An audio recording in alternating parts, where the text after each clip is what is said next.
Honorable Speaker, allow me to, as you have guided, restrict myself to the issues that were raised by the Honorable Jared Okello, without delving much into the issues of whether this was a reality TV show or acting and drama. Honorable Speaker, to confirm to the House and to the country that both the President, the Deputy President, and also the Prime Cabinet Secretary, all Cabinet Secretaries, and indeed even members of Parliament are well and adequately provided for in terms of budgetary allocations, including budgetary allocations for travel and staffing in all our respective offices. And Honorable Speaker, the Honorable Jared Okello will bear me witness that last week, only last week on Thursday, Honorable Speaker, we did pass the supplementary appropriations bill, and also we are in the process now of finalizing the appropriations bill of the 2024-2025 financial year. And if any Kenyan looks into the books of accounts of the national government, you will realize that the office of the Deputy President is very well resourced.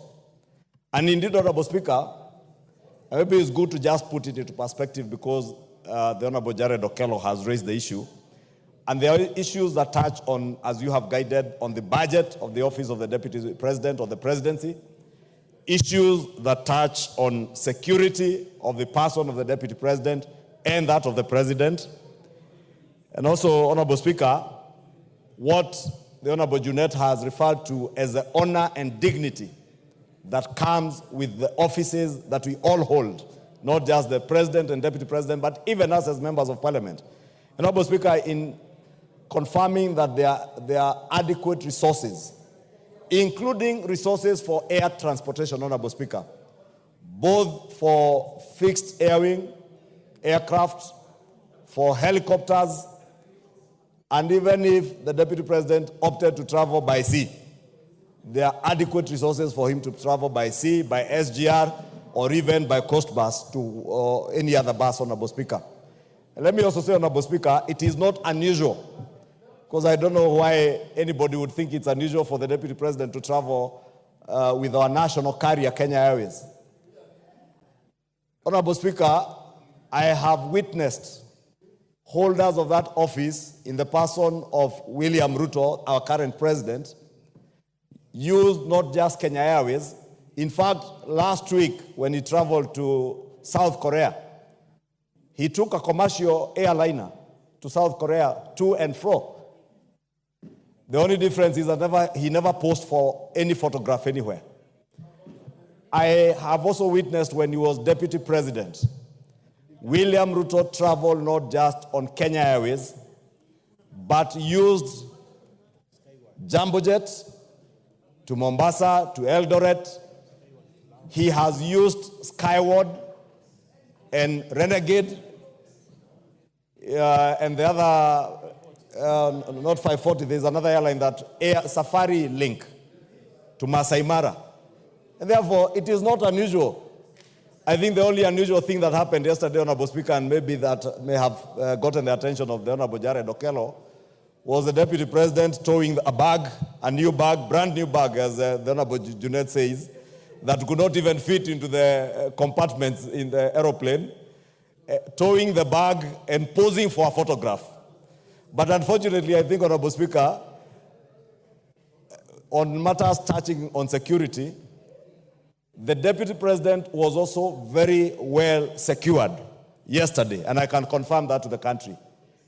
He had with him not less than 19 bodyguards, 14 of whom he was to travel with on that aircraft. Therefore, he had no problems with people to carry his bags. Let nobody think that the Deputy President had problems on people to carry his bags. He had not less than 3 photographers to take the photographs, Honorable Speaker. Majority. Yes, Junet, what's the point of order? Mr. Speaker, I wish to ask the majority leader whether he's correctly saying that a plane that was to carry 60 people, 14 were supposed to be bodyguards of the Deputy President in that plane. Can you tell the Parliament in broad daylight that 14 were members of his security detail out of 60 members, a third of the plane and cameramen and the other things. Honorable Speaker, the information I have, the Deputy President did not just appear for the photograph. The Deputy President was driven to the airside with his full security detail, including the presidential guards that guard him from the Wrecker Squad. They were there with him. There were adequate, not less than 14 officers traveling with him on that plane, including photographers, security men, bloggers, protocol people, including the former MP for Nyeri, who I hear is a chief blogger in that office now. Honorable Speaker. Therefore, Honorable Speaker, I was just making the point that the Deputy President was not short of staff and personnel to carry his bags, including photographers who are taking those photos, Honorable Speaker, and therefore his security was not in question at all. Two, Honorable Speaker, in terms of the dignity and honor that comes with that office, Honorable Speaker, I think the Deputy President had this flight paid for by the government of Kenya using taxpayers' money. And to give his office the honor and dignity, those who are keen observers did observe he was seated on seat 1A of that flight. The chief blogger in his office, the former member for Nyeri, was seated on seat 2A. That's in the business class, Honorable Speaker. And others, including his security officers, I think 2 are seated in the business class with him, and many others were seated in the economic compartment. And therefore, let me assure the country that the Deputy President within that flight was very safe. There is nothing unusual in him taking commercial flights. Indeed, many of you who attended the National Prayer Breakfast will remember His Excellency the President affirming that out of the austerity measures that government has instituted and which we effected through the Supplementary Appropriations Bill, that his office, that of the Deputy President, and that of the Prime Cabinet Secretary had cut their budgets substantially. And therefore, I only want to encourage the President, the Prime Cabinet Secretary, the Deputy President, when they travel, to bear in mind those austerity measures, but at least to reduce the delegations, if not anything. I am certain nothing would happen to you when you are up there in the skies.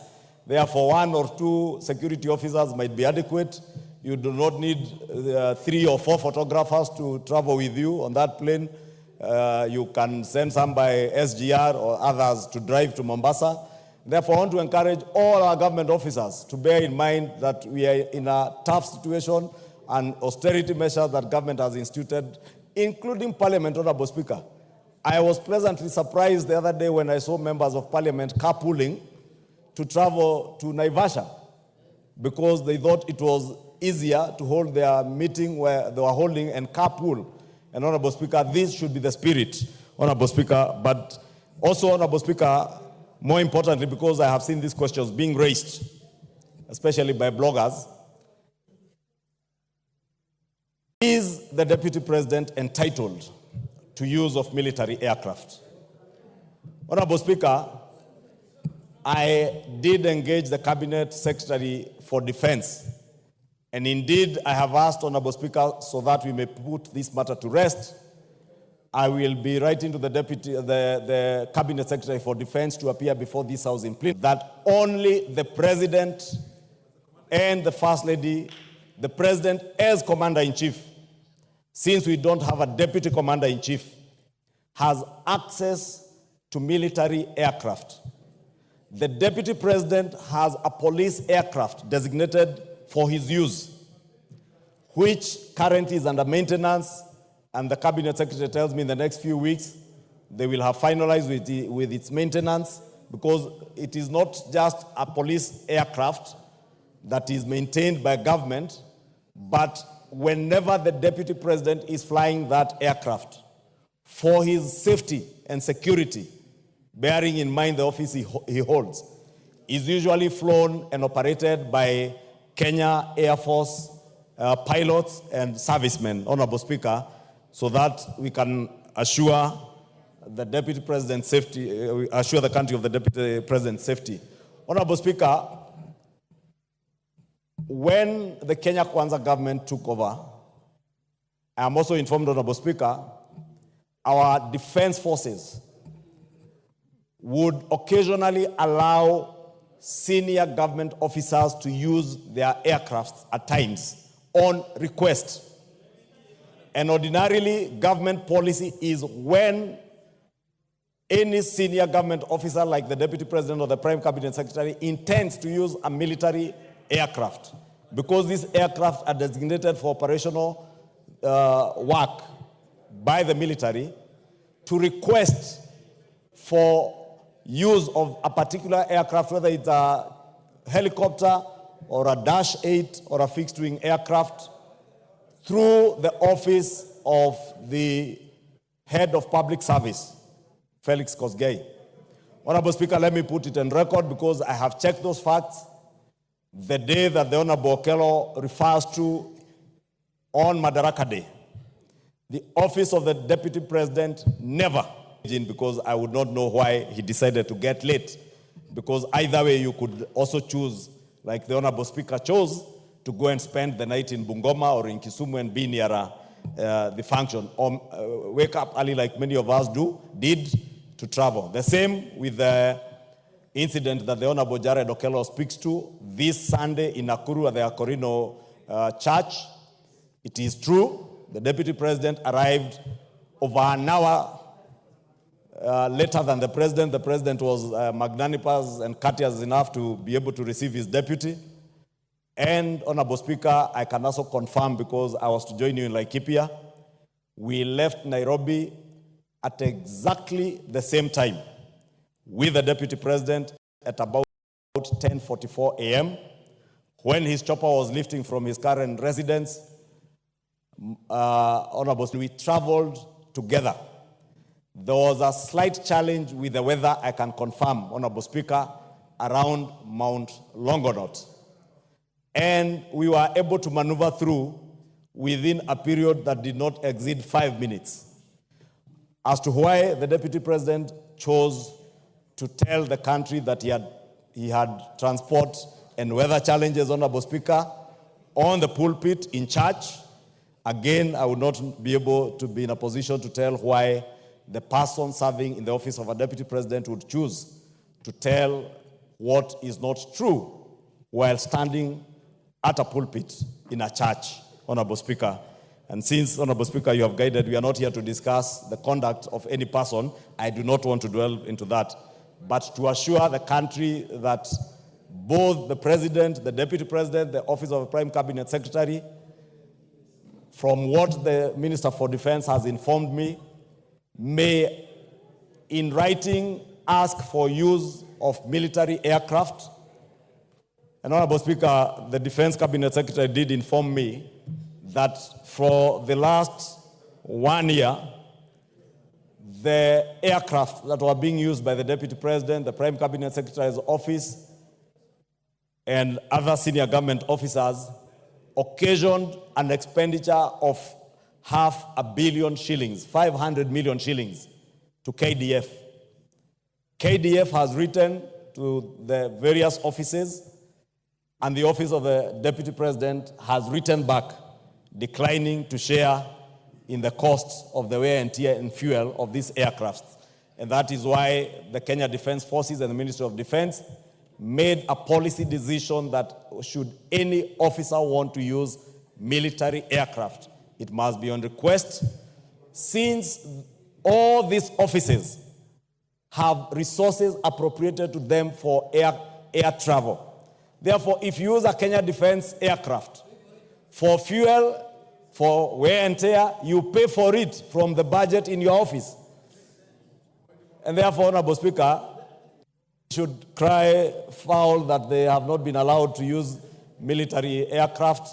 Only the President, as Commander-in-Chief, has unfettered access to use of military aircraft, but that aircraft that is designated from the Kenya Police, that is under maintenance, and I must insist, that maintenance, Honorable Speaker, you've seen what has happened in our neighboring country and our compatriots in Malawi, and may the Lord rest the soul of the Vice President of Malawi and the people who perished in the air crash in eternal peace, Honorable Speaker.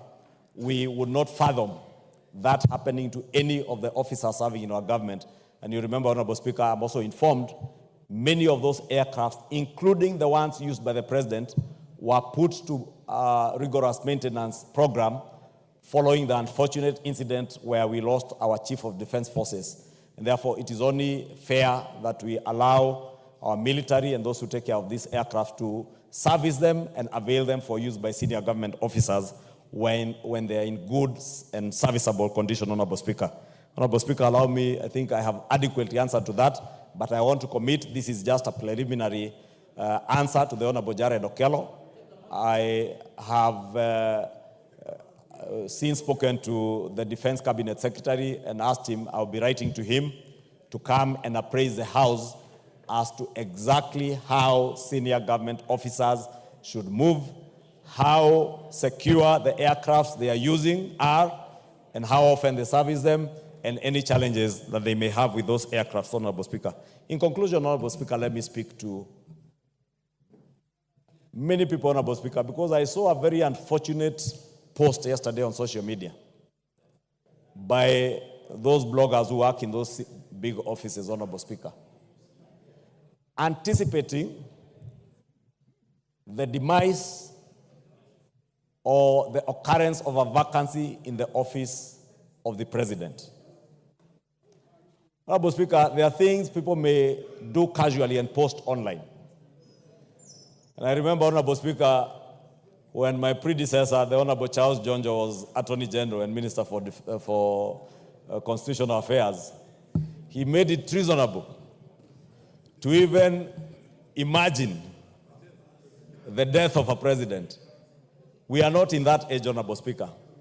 But it's unfortunate that bloggers who work for senior officers of this government can post write-ups on social media, either wishing, anticipating, or praying for the occasioning of a vacancy in the office of the President and purporting that the Deputy President is only an inch away from the presidency should anything happen to the President. Honorable Speaker, these are things we may take lightly. Just as we may take lightly the talk that you referred to by the Governor for Nyeri, or indeed the talk about people going to their villages. And I want to agree with Honorable Soro. These are the kind of things, Honorable Speaker, in 2007, 2008 that led us into the problems that we got into with post-election violence. When people were told to go back to their villages. Honorable Speaker, it is true we all come from villages. But please, when we hold senior government positions, we must grow beyond our villages. We must remember that we bear a greater responsibility to the people of Kenya way beyond our villages. And whatever words we utter out of our mouths, Honorable Speaker, must be words that unite the people of Kenya, not those that create divisions. Because if you create division, Honorable Speaker, you are bringing dishonor. And, Honorable Speaker, dealing a big blow to the dignity that the office you hold would have, Honorable Speaker. Lastly, as I said, Honorable Speaker, over the weekend elsewhere, respect is earned. Respect is earned. Honorable Speaker, there are members of Parliament here who have suffered. Members of Parliament from Nyeri will tell you how much they have suffered. The women rep for Baringo County, if she had an opportunity, Honorable Speaker, she would tell you the unpalatable words that have been used to describe her. Honorable Speaker, and I said, let us earn our respect as leaders. If I demand respect, let me respect the member of Parliament for Baringo County. Let me respect the members of Parliament from Nyeri.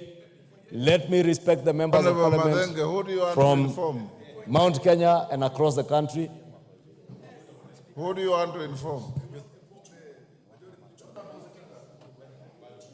Madenge. Thank you, Honorable Speaker. Order, Madenge, take your seat. No, the member for Nyeri, I think, had me mentioning how much they have suffered. Honorable Speaker, maybe I would allow him 1 minute to inform me. He wanted to inform you. Do you want information? I would oblige him to inform me. 1 minute, Madenge. Thank you, Honorable Speaker. Honorable Speaker, I speak on behalf of the 6 elected members of Parliament in Nyeri County, and this also includes both the Senator and the Women Rep. We have really suffered intimidation and blackmail. And it is imperative that as elected leaders, we be allowed the space to execute the mandate that the ordinary people in Nyeri gave us when they voted for us.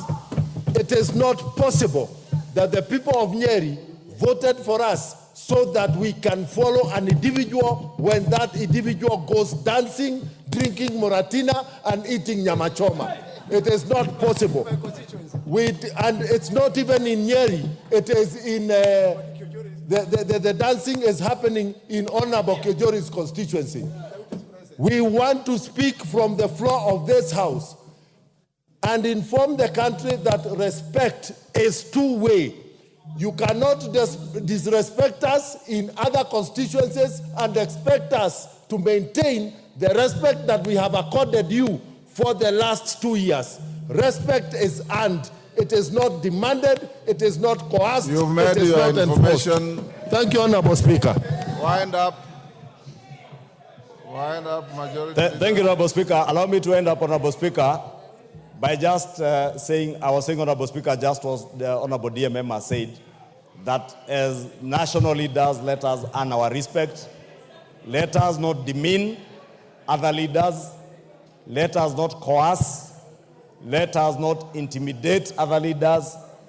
And more importantly, Honorable Speaker, let us not seek to blackmail anybody, whether it's members of Parliament, whether it's government institutions, or any other officer serving in government, Honorable Speaker. In conclusion, Honorable Speaker, as leader of majority, I have said it elsewhere, and I'll repeat it on this floor, Honorable Speaker. I will never, for the time the Almighty God will give me the opportunity to serve in the office of leader of majority, allow anybody to demean any member of Parliament, whether you are in the minority, in the majority, whether you come from the same village with somebody or not.